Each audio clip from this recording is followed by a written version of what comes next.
जय भीम, नमो बुद्धाय। आप देख रहे हैं समता सैनिक दल मध्य प्रदेश न्यूज। कैमरामैन रोहित रंगारे संवाददाता के साथ हमारे साथ उपस्थित है भारतीय बौद्ध महासभा के राष्ट्रीय अध्यक्ष चंद्रबोधि पाटिल साहब।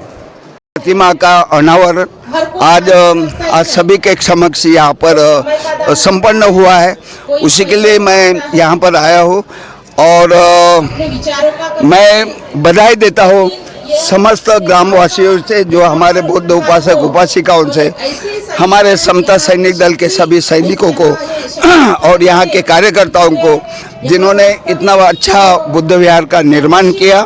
मैं आशा करता हूँ कि ये बुद्ध विहार जो धम्म का प्रचार प्रसार करने में सहायता होगी, तो ये हमारे कार्यकर्ता उसमें वो कार्यरत रहेंगे, यही अपेक्षा। और सभी को मैं हार्दिक बधाई देते हुए, शुभकामना देते हुए मैं अपने 2 शब्द नमो बुद्धाय जय भीम। और छोटा सा सवाल है, मैंने आपसे भोपाल में बात करी थी कि जो भारतीय बौद्ध महासभा जो अलग अलग गुट में चल रही है, उनको एकता में लाने के लिए, आप समता में लाने के लिए क्या करेंगे? देखिए, अब ये तो बड़ा लंबा प्रश्न आपने पूछा है।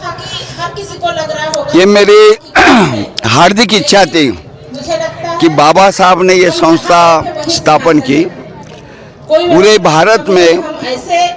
एक तो मुझे बताने में खुशी होती है कि भारत में हमारे 25 राज्यों में हमारी शाखाएं चल रही हैं।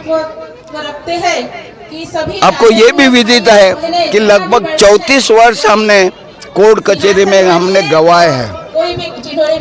मैं भोपाल में रहता था, 35 साल में भोपाल में रहा। नौकरी करते करते ये बुद्धिस्ट सोसाइटी का हमारी पूरी युवावस्था हमने ये कोर्ट कचहरी में बर्बाद किया।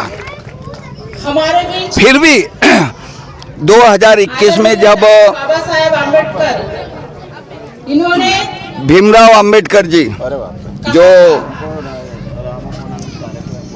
जो अभी राष्ट्रीय कार्याध्यक्ष हैं, वे नागपुर में घर पर आए और उन्होंने कहा कि आपकी अध्यक्षता में मैं काम करने के लिए तैयार हूँ। पत्र भी है, लिखित पत्र है।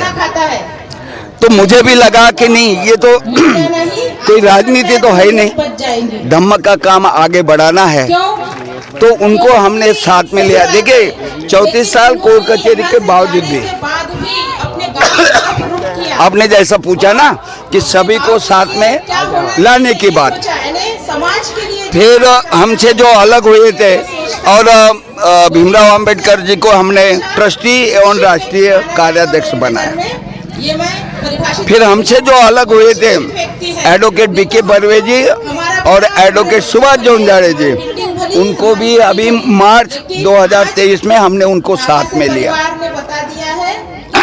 जो मतलब काम करते थे अलग अलग गुट में, समाज में, क्योंकि मुझे स्वयं बुरा लगता था। कोई बोलते थे आप किस गुट से हैं, तो भाई पार्टियों में तो गुट है, लेकिन संस्था में भी गुट।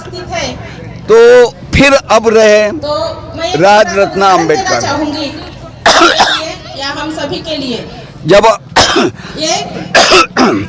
जब अशोक अम्बेडकर जी जो हमारे ट्रस्टी थे, उन्होंने एक मंशा जाहिर की थी कि भाई उनके पुत्र को, मतलब राजरत्ना अम्बेडकर को ट्रस्टी बनाया जाए। मैंने सभी ट्रस्टियों को, जब ज्योतिकर साहब हमारे ट्रस्टी चेयरमैन उपस्थित थे, जीवित थे, 2017 की बात है, हमने मुंबई में सभी ट्रस्टियों को बुलाया। बात हुई थी कि राजरत्ना को ट्रस्टी बनाया। सब बैठक हो गई। रामदास आठवले जी वहाँ पे उपस्थित थे, क्योंकि उनके माध्यम से ही मतलब मुझे संदेश भेजा गया था। भोजन करने के बाद फिर उन्होंने कहा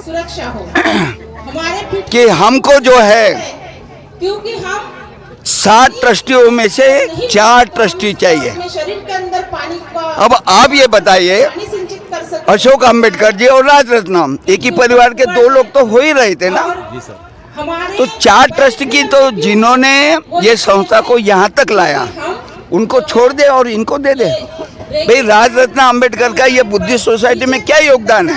मतलब मेहनत करें, खाएं, फकीर वाली बात। मैं हमेशा वीडियो पे, मेरे वीडियो किया है, मैंने हमेशा बोला, मराठी में बोलते हैं आयत्या बिड़ावर नागोबा। मैं ये संबोधन करता हूँ जिसका कोई ये बुद्धिस्ट सोसाइटी में योगदान नहीं और वो कहता है कि मुझे 4 ट्रस्टी चाहिए 7 में से, तो ये सभी ट्रस्टियों को पसंद नहीं आया, इसलिए और उनको पैसा इकट्ठा करना है, समझ रहे ना। तो आपने जो बताया है, अभी एक ही व्यक्ति अलग है, बाकी सब हम सारे साथ में हैं, ठीक है। चलो, नमो बुद्धाय, जय भीम। साधुवाद सर, आपने बहुत संतोषजनक जवाब दिया और निश्चित ही समता और एकता के सूत्र में भारतीय बौद्ध महासभा फ्यूचर में बनेगी। जय भीम, नमो बुद्धाय।